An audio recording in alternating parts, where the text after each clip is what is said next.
एक और expert captain Anil Gaur का कहना है कि ये अमेरिका की मजबूत कुव्वत इरादी का सबूत है। दुश्मन कहीं भी छिपा हो वो उसे मार गिराता है।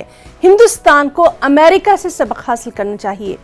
26/11 मुंबई हमलों के कई कसूरवार अभी भी आजाद घूम रहे हैं। अमेरिका ने अपना जो प्रॉमिस जो इनके लीडर्स ने किया था अपने लोगों को, वो फुलफिल कर लिया है। पहले ओसामा बिन लादेन और उसके बाद में अब अल ज़वाहिरी को जो है मारा है, और उन्होंने ऐसा मारा है कि देखिए इतनी देर से वो उसके पीछे लगे हुए थे। पूरा उन्होंने उसका एक खाका बनाया हुआ था, जो सेफ हाउस था उसका पूरा मॉडल बनाया हुआ था और उसका आइडेंटिफाई किया था ये कहाँ बैठता है उस सेफ हाउस के अंदर। और उन्होंने जो hello fire R9 missile use की है जिसके अंदर एक्सप्लोजिव नहीं है, 2 मिसाइल्स के साथ अटैक किया और उसी बैल्कनी के अंदर जहां ये बैठा था इसको मार गिराया।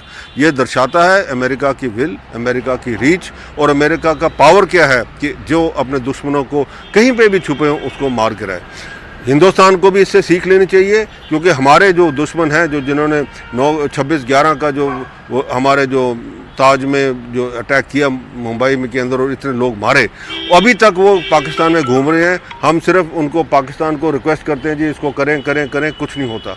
तो अगर बाउंटी उसके ऊपर रखी हुई है, लॉफुल है, तो उसको भी हमें जो है इसी तरीके से जितने हमारे दुश्मन हैं जो ये टेररिस्ट हैं उनको